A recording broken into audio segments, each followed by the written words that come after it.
Welcome, everybody. Thank you for joining, and give the guys a hand, please. Thank you.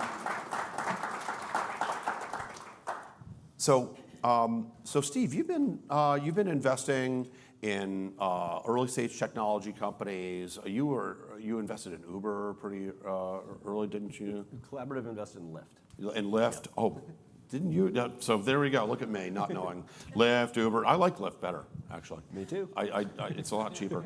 So tell us about you, your firm, and some of the, a little background for the audience, please.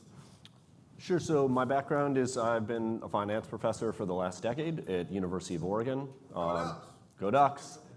And so I've spent a lot of time thinking and writing about securities even before I was sort of involved in crypto and blockchain. And I think the story with Collaborative Fund is that they were one of the original peer-to-peer investors. So they invested in Lyft and Quora and Reddit and sort of anything that was facilitating peer-to-peer interaction starting about a decade ago. And so in probably 2016, people started sending them deal flow around blockchain and around crypto. And they said, you guys are going to love this stuff. It's like peer-to-peer supercharged in some ways. And so the founder of Collaborative was an old friend. He knew that I was teaching and I was researching these things at the university. And he said, hey, would you look at some of these deals with us? So we invested out of the main fund for a couple of years. Eventually, it became clear that the space was expanding so fast in so many different directions, along regulated channels, along unregulated channels, into commodities, into real assets, that we said we need a separate fund and we need a team that's thinking about this all day, every day. And so we spun up this separate vehicle called Collab+Currency, and so that's the fund I manage now. We closed our first fund in 2018. We're now on our second fund. We're about $500 million in AUM, entirely invested in crypto and blockchain. That is our only mandate. And of course, as Dave mentioned, Vertalo is one of the positions. So I've been passionate about this idea of traditional assets on chain and regulated assets on chain for a long time. And thanks for having me. It's great to have you, Steve. Hey, Tara. Hey there, Dave. What's going on? Just hanging out. Cool. So tell us about Alto IRA and the journey you all have taken, and your different approach than these folks here, because you're an alternative to this kind of vehicle, aren't you? Yeah, so Alto IRA enables individuals to use funds in their retirement accounts to invest into private markets and alternative assets. And that includes traditional structures like a Reg D, that's investing into digital assets on the back end. It also includes directly buying and selling crypto through our crypto IRA. And now we're venturing into supporting securitized tokens, right? So security tokens and other digital assets that require walleting infrastructure and some support from our friends at Vertalo and others. I think what's so exciting about this is if you look across the households here in the US, 70% of the funds they have available to invest are in their retirement accounts.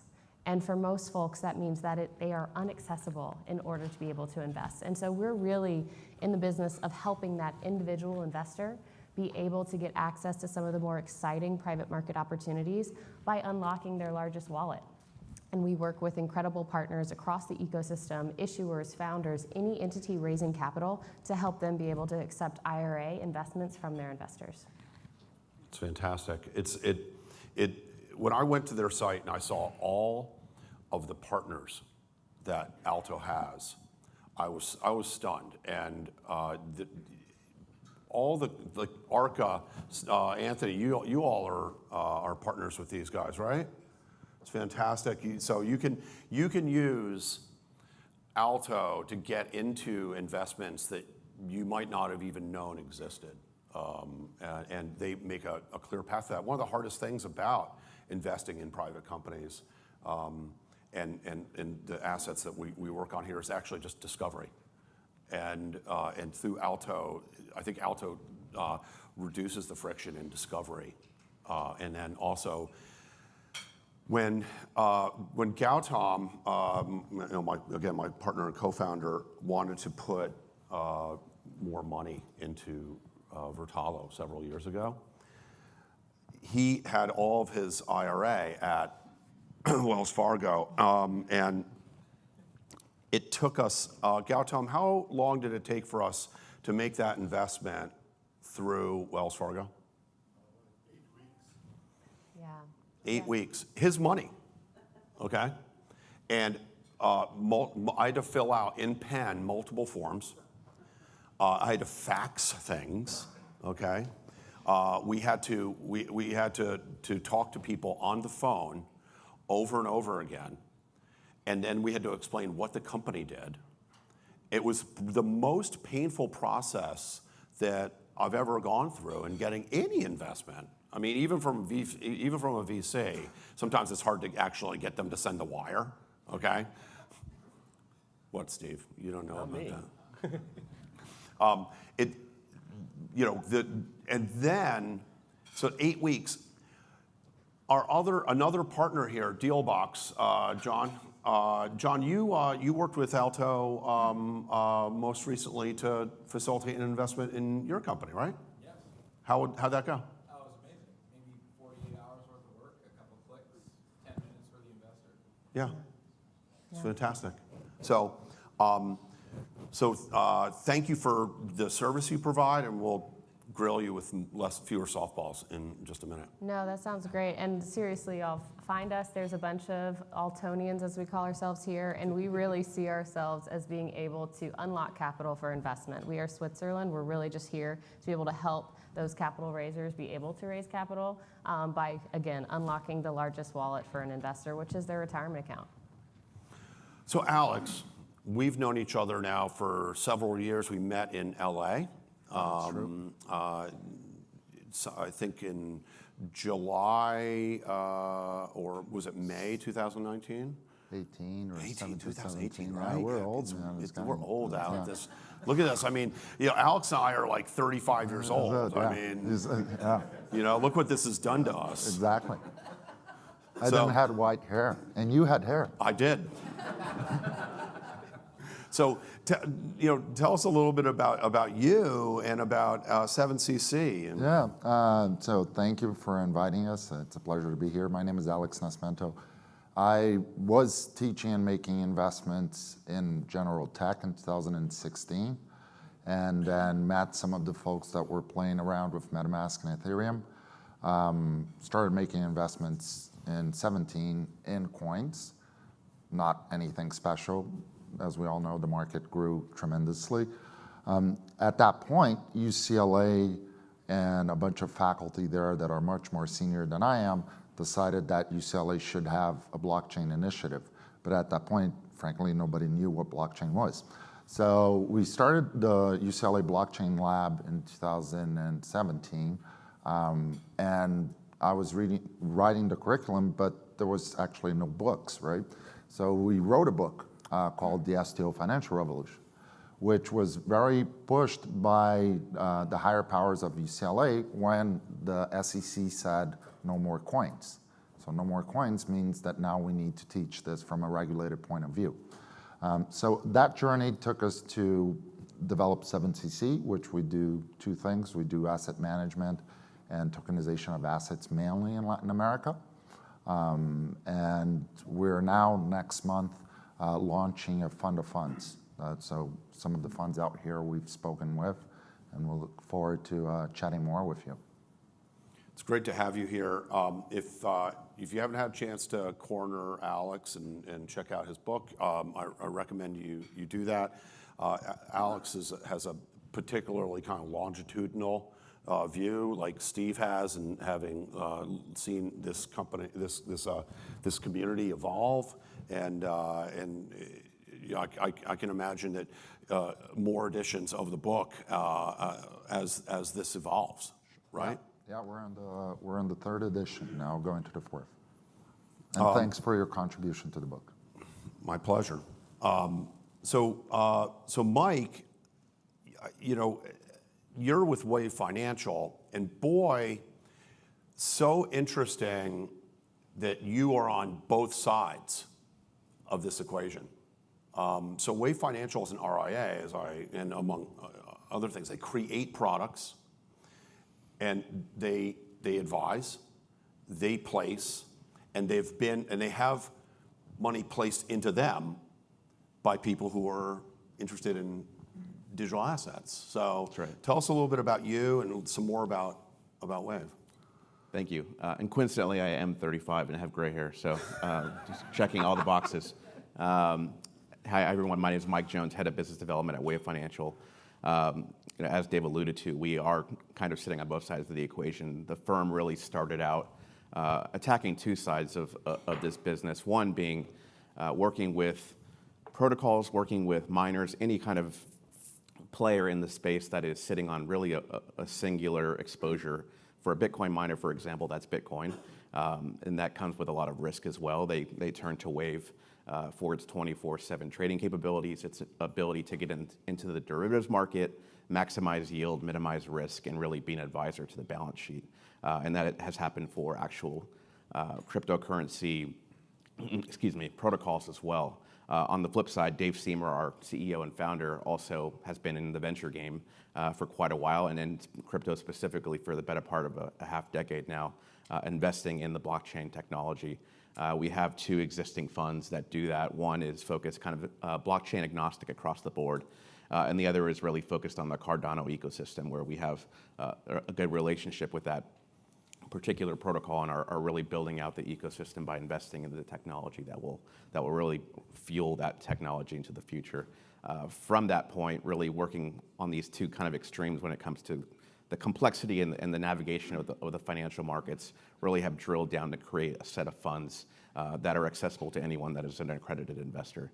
We have two access products. We have a top 5 cryptocurrency index style fund that gets you exposure to about 80% of the market. We have a Bitcoin income and growth fund, which buys Bitcoin on behalf of the client. We write covered calls on Bitcoin and can generate a target yield of about 18% a year just by kind of harvesting the volatility that exists in that marketplace. And then really the last leg of our journey and kind of experimenting with tokenization more recently has been with two funds that are kind of private equity structures that invest in Kentucky Fine Whiskey, actually, and tokenize those funds. And then most recently, an NFT fund that will invest 30% of that client capital into kind of venture-style investments into NFT technology and companies, and then 70% in the actual collectibles and art themselves. And so I'm happy to get into more detail on any of these, but that's kind of the general overview. Super cool. So thanks for joining. So Steve, as a professor of finance, that you've got you understand legacy capital markets, and you've got really a seat at the front, seeing what's happening in the transformation of these capital markets using this kind of technology. When you look at this market, how do you, and you see this group here, which is a bunch of nodes, okay, here. How come we don't get to be called DeFi, and why are we seen as like this group here? Why isn't this category here, which addresses huge problems of systemic friction and secondary liquidity? Why don't we get the respect from investors that DeFi, NFTs, other stuff get? Can you tell us what's wrong with us here? So I don't think there's anything wrong. I think it is it's a difference in the rate of scaling, and so we invest across all these categories, right? We invest across regulated markets, we invest across DeFi, we invest across NFTs. I think what we've seen is that the rate of scaling of some of these decentralized protocols is astounding. We have a company in our portfolio. Last year they did $700,000 in revenue. They're going to do $1 billion in revenue this year. That sort of rate of scaling sort of doesn't happen in the presence of regulated markets. That said, I do think that, as you mentioned, the regulated markets are ultimately the biggest markets. If you look at the size of the equity markets, the bond markets, the real asset markets like real estate and others, in aggregate, that is obviously a substantial amount of value, trillions and trillions of dollars of value. And so there, we do have a thesis that in the long run, the largest companies that might get built are on the regulated side. But I think the difference is that there's just a lot more friction. It's harder to build inside of regulated environments, even though in the end it might be more defensible, there might be a deeper moat, but it's just going to take longer to sort of scale it. Tara, your platform enables investment in lots of different things, crypto and equities. What's the breakdown? You all have the numbers. You see the activity that runs through you. Without naming names, what do your clients, the folks who leverage your service, what do they like to invest in? And can you share any trends, like from a category perspective, for given how people can leverage you? Yeah, absolutely. But to go back on the last question, I think you just need better marketers, right, for what you're doing. This is a branding problem, it sounds like. If people understood what was going on, they wouldn't loop it in with everything else. On Alto's platform, and to put it in perspective, around this time last year, we had a little over 1,000 folks that had opened up IRAs to use with them to invest into alternative assets, and about 50 million in assets under custody. We're now getting close to 700 million. So the growth has been pretty significant in a year's time. And to get to the first 50, it took close to 3 years. And what we're seeing is that there is an increasing interest in digital assets, particularly, I think, with crypto to begin, because more and more people understand that. And so we have a product that enables someone to, probably similar to John's experience, where it was a private market investment, that the investor only needed 10 minutes to do everything they would normally take 8 weeks to do. With a crypto IRA, you can open your account, you can get money in it, and you can start trading in a few minutes as well. There is a 7-day waiting period before you can make your first trade. That's the IRS, that's not us. But I think what's so exciting about it is when you think through where are some of the friction points after you've made an investment, if there is trading capabilities, it's taxes. If you get to the end of the year and you said, hey, I bought BTC at X, I sold it at Y, I bought back in again at Z, back and forth and going on, you have to figure all of this out, and whether that's crypto or any other asset that you're trading, you have to figure that out. You need to be able to file that as part of your tax return, and even if you're still fully invested and you didn't take anything take home, you're gonna pay taxes on those trades. Within an IRA, this is a tax-deferred account. So any activity that occurs in that tax-deferred account, you don't have to worry about it. You only need to worry about getting money in and getting money out in retirement. Within the IRA, it's tax-deferred, and I think that's why we're seeing such of a take-up rate with the crypto IRA, because it addresses one of the biggest points of frustration for those who are investing into various coins. And then on the, I would say, traditional private market side, we see a lot of investments into venture. Everyone wants to be able to get into that next Facebook, that next Lyft, and we do support investments into private companies. So there's a big exposure to venture among our investors, as well as private equity. And then I would say the last category, we are seeing more and more securitized collectibles and art. And in fact, that's actually how I came to Alto. I was a customer before I was an employee. I found this platform called Masterworks. They will securitize high-end art like a Monet.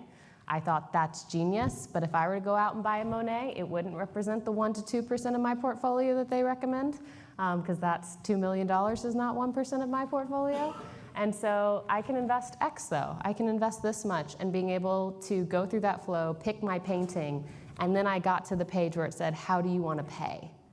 And radio button 1 was pay with your bank account, sync your bank account. Radio button 2 was pay with your retirement account. And that blew my mind. And it actually changed my investing decision, because I realized I don't have to figure out where this is coming from cash flow. And I think that's the exciting thing about when issuers can accept IRA capital, is it actually changes the decision-making process of their investors. Because they're no longer thinking through, okay, well, this goes up against my mortgage, my vacation, that second property that I was looking at. It's literally, this is investing capital that is meant to invest, and this is where I have my biggest bucket of funds. So follow-up question, how many, if any, are using your service to invest as an LP into someone like Alex or Mike or Steve's firms? Is that a thing that you're starting yeah, to say? Is that a big? Literally thousands. We support thousands of these investments every month, and the majority are as LP investments into private companies. And again, this is the benefits are clearly taxes, but it's also investing into startups. If there isn't secondary market liquidity for private assets, and I hope this room solves that because that would be awesome, but assuming that that's not the case in the immediate term, you're using an illiquid funding source, a retirement account that you can't touch until retirement, to invest into an illiquid long duration product. It matches up perfectly, and so that's one of the majority use cases. Yeah, and I want to follow up on that liquidity thing in a minute. So, Alex, you've seen this market you've been watching this for a while. What changes, what evolution, if any, have you seen in in your investment thesis and the folks that you talk to and what folks come to you to ask about? Yeah, so it's very interesting that we've seen the market from the beginning, right? And congratulations, you were right there at the Genesis block of security tokens. Well, our central thesis was always like, are large institutional investors going to come and play in this park, or it's going to continue being like a game of people in the Silicon Valley that like technology? And together with UCLA, we've done a bunch of corporate education. Right now, we're doing a lot of work with Bank of America, and we started with the guys from BTG Pactual, which, for those of you here who have been in the industry for a while, launched one of the very first security tokens, which was a real estate asset-backed, distressed, REIT BZ. And we've seen from 2018, which is, I would say, the Genesis block of security tokens, to today, an influx of institutional investors looking at how to use this and how to distribute assets to a group that they wouldn't touch before. And, you know, younger adults, millennials, and people interested in crypto. Recently, we saw the same bank, I think it was this week, BTG Pactual just announced that they're going to do a full-fledged crypto platform for all their institutional clients. For those of you who don't know BTG, they're kind of like the Goldman Sachs of Latin America. So yeah, massive institutional inflows. Super cool. So, Mike, you all are convincing people who to deploy in, and you're making decisions to further deploy. When you're going out to raise funds from institutions or from high net worth individuals, what are their concerns? You know, are you seeing them early in the consideration cycle, or have they already made a decision by the time they talk to you that they want to be in digital assets, and they're looking for someone to walk them through? Tell what's that like? So we started off really kind of focused on the quote-unquote crypto whales, so to speak, because they were the ones coming to us looking for that derivatives exposure, looking for access to DeFi, not just investing in tokens, but actually deploying capital into DeFi protocols and managing that process, which can be pretty laborious if you've ever dabbled in the space and are kind of grappling with the risks involved with that. And so we started off on that end of the spectrum, and then kind of thinking about how to penetrate more of the market. We made a decision, I told Tara this yesterday, that we really think that when you think about who will be the Fidelity or Vanguard of crypto, we kind of think Fidelity and Vanguard will be the Fidelity and Vanguard of crypto. So we really haven't gone to that extreme. We've thought about things in terms of where can we find informational advantage.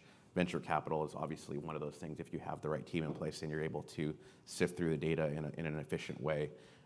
Same thing with NFTs with the team that we have in place. Les Borsi, our Chief Strategy Officer, had a full career in the music business, has a ton of connections in the space, and we really leveraged that to meet a lot of players in this space as well. We actually had a panel at SALT just last week. I think Alex was there as well, kind of going over these topics, and the reception was great. And so thinking about things in terms of active management, smart beta, which is kind of an old TradFi term, and really kind of grappling with the idea that in TradFi, I come from PIMCO and then Goldman before joining Wave, and the move towards passive management is all the trend in TradFi, but I think in this space, there is such just a huge cavern for active management, and sorting through to try to find the signal and the noise in the space is really important. And so that's really what we're focused on. Do you all invest in JPEGs? We do. Yeah? Yeah.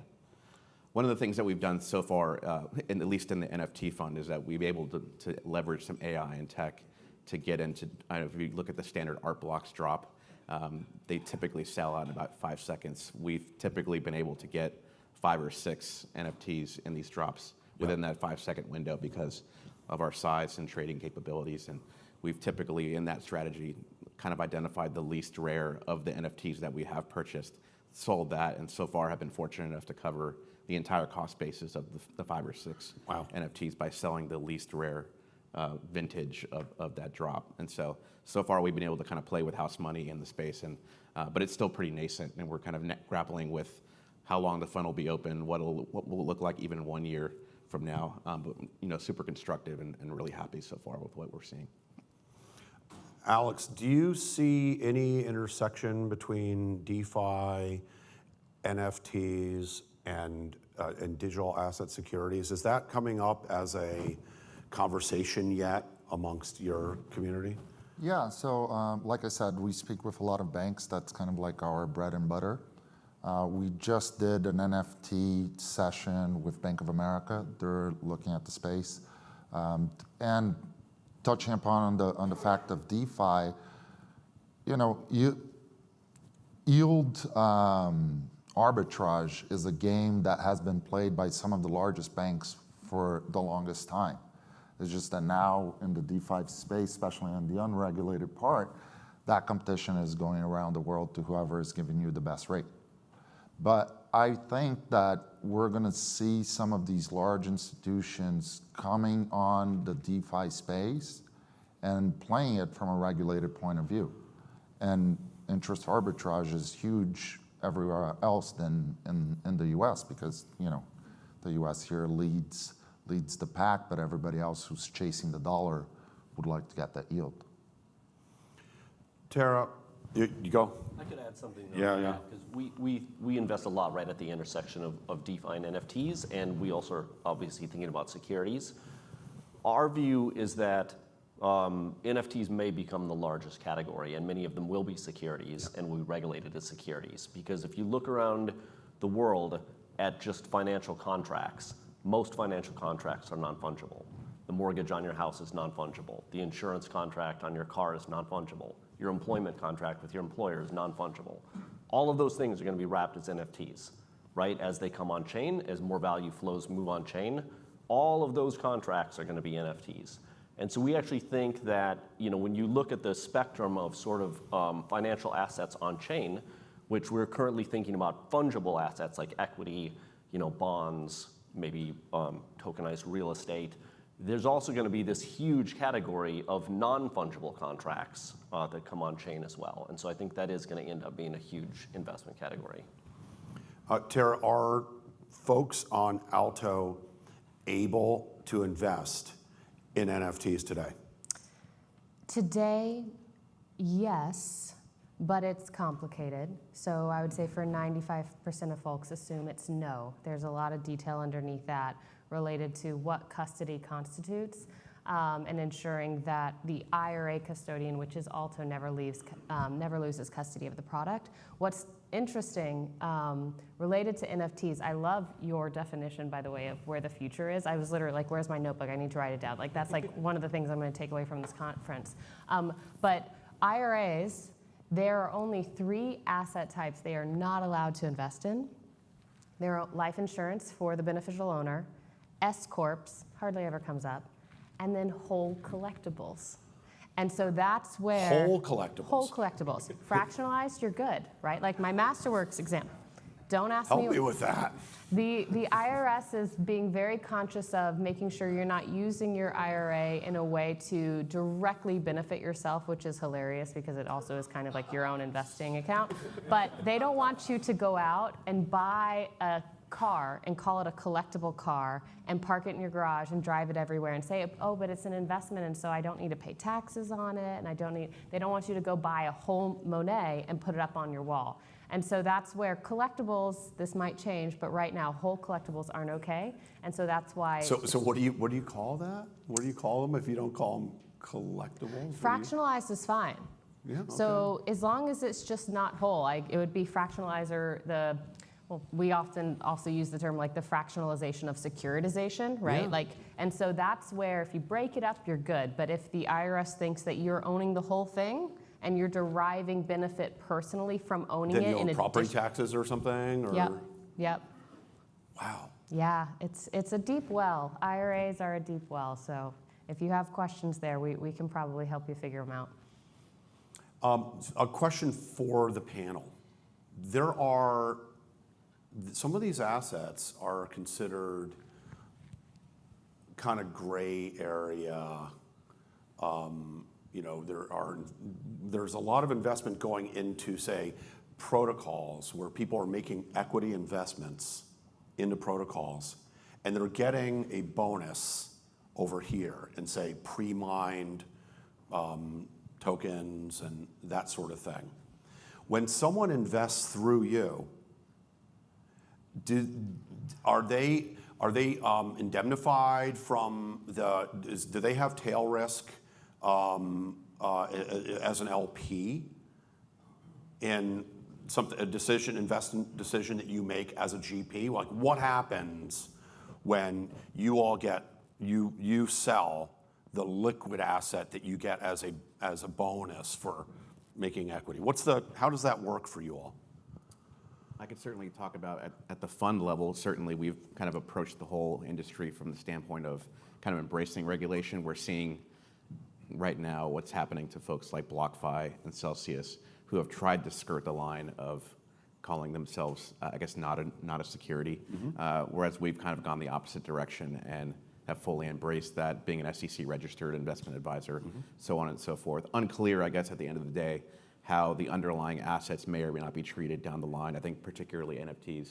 I would love to get your thoughts on that, Steve, actually, how NFTs could be treated down the line as underlying holdings. But for our kind of level of control and where we're focused, we think that we're kind of checking the right boxes and doing everything we can right now to kind of play by the rules and play by what we think might be some of the future rules as well. So, are you writing insurance policies against these investments? For No. D&O or for any other stuff like that? No, we take out insurance on the underlying whiskey in our whiskey fund, and Okay. that's the only thing I would say that's insurance related. This is a shameless plug, I'm sorry. If you haven't met, where's Carp? Carp, you in here? Where's Dave is not here. Dave is not here. Okay, you got to check out this group called Assuredly, by the way, which is insuring some of these things. Okay. What about the rest of you all? How do you see the exposure elements there? It's interesting because when we went down the journey of trying to understand the regulatory space, which was not there yet, right? We would talk to like lawyers everywhere, Singapore, where the sandboxes were. And the general consensus, which I think is still up for today, is we don't know, we're figuring out as we go. And you would talk to lawyers everywhere and they would have that same kind of approach. Our fund of funds is a Cayman registered fund, so we take that approach. But I think that you're going to continue to see an evolution of what is considered a security or a digital security, or how to treat, like how do you trade out of Bitcoin? You pair Bitcoin against Ethereum. You sold Bitcoin, that's a taxable event. You buy Ethereum, sell Ethereum, trade it into some DeFi coin, it's another taxable event. So I think we're going to continue to see evolution of becoming more and more regulated. To Steve's point, I think we're going to see the regulated part of this industry become larger than the unregulated part. I agree. Yeah. So is there any legal liability by you as a custodian, or how do you square that? So we are a venture-backed, self-directed IRA custodian, which all of those words going together is just, it sounds preposterous, but we actually are a trust company. So we have our own trust company charter. We think if we're not able to maintain custody, IRA custody of your assets, it's treated as a distribution. So we take our job very seriously. We work with all of the regulation that's in place. In terms of the investments being made, it is a self-directed IRA account. We're not making any sort of affirmations about what product you're investing in. We will help you find places where your Alto IRA are accepted, right? Like Masterworks is a place where your Alto IRA is accepted. Republic is a place. Bitwise, Grayscale, Pantera, Osprey, Arca. There are a lot of places where it's accepted, but we're never promoting investment product, and that's the key, because we are not an investment advisor. We're not playing that role, and so the liability on that side is simply, are we doing our job as IRA custodian to maintain custody of your account for IRS reporting purposes to ensure that you don't have any unexpected taxable events. So you're on your site, right? You can find Osprey, you can find Arca, you can find all these other parties, but that's not considered broad solicitation. Correct. And so since we do not have a broker-dealer registration, when you go to altoira.com, what you'll see is you'll see a list of investment partners. So these are just the public partners. There are 1,000 of private partners. The public partners have at least 2 offerings, which is what our counsel has advised us is if there are multiple opportunities with a partner, then it's not considered solicitation because the investor has to go to that partner and identify what they want to invest in. If a company is raising their own round of equity, like if Vertalo was, we couldn't list you publicly on the site as, hey, Vertalo is raising money, do you want to invest in Vertalo? Because it's a single offering and that's constituted as solicitation. Okay, well, we'll have to figure out how we can work together on that. Like to. So Steve, you have so many interesting investments. How are you dealing with this issue? So, I mean, I guess what we realize is there's varying degrees of regulatory risk in almost everything we're doing. I would say that if you're in DeFi and you are based in the US, that is probably the highest degree of risk. If you're in DeFi and you're outside of the US, we view it as lower risk. Still some regulatory risk. We think, that said, there are many assets which we know are securities, right? And will continue to be regulated as securities. There are some assets in this space we know aren't securities. Like they've pretty clearly said Bitcoin is not a security. And then there's this huge range in between, and then all of these services that are layered on top. But I guess if you just step back and if I say what is our thesis on sort of all of this stuff on how it's going to play out, the one line that we've kind of our mantra from the beginning is digital wallets will be as ubiquitous as email addresses, right? So in 1994, hardly anybody had an email address. By 2004, just about everybody had one. Everybody in this room today probably has an email address. It would be very odd not to have one. We think in 10 years, that will be the situation for digital wallets. You probably will have several. You'll have maybe one through Alto. You'll have maybe one through your bank. You'll maybe have one that plugs into your web browser. You'll have one on your phone that might even come default from Apple or something like that. So the way we look at all of these things, whether it's regulated assets, unregulated assets, with varying degrees of regulatory risk, is what does the world look like when everybody has access to sort of this uniform standard of value? And because the other thing is we think across all the chains, we have positions in Ethereum, in Solana, in Avalanche, in multiple sort of layer 1 chains. We think all of this eventually gets bridged, right? There will effectively be one standard of value. And that's sort of one of the things that attracts us to projects like Vertalo is you're sort of future-proofing many of the traditional assets which make up the largest segments of value on Earth towards sort of this transition. I would say if you're in the room today, you're sort of on the bleeding edge of this transition because, I mean, as a finance professor, this is sort of the most exciting thing I've seen in my career is we are on the precipice of a large change in terms of how value pools, how it congregates, how it's deployed into assets. All of this is going to happen over the next decade. And so, yes, regulatory risk is sort of part of that because it doesn't map cleanly to these systems, right? So there are elements of regulation that are going to have to change in order for sort of like this vision to manifest. So that would be sort of my final thought on it. Well, I've got one last question for you. It's 2021. You're starting a new company, either selling a digital asset, creating digital asset infrastructure, or maybe you're thinking about creating a custodian or some other type of regulated entity. What's the best state to establish that company in? I'll give you 3 choices: Delaware, Wyoming, or Texas. This is a rhetorical question, right? It's such an easy question. Okay, I'll give you this. Let's save the softball for last.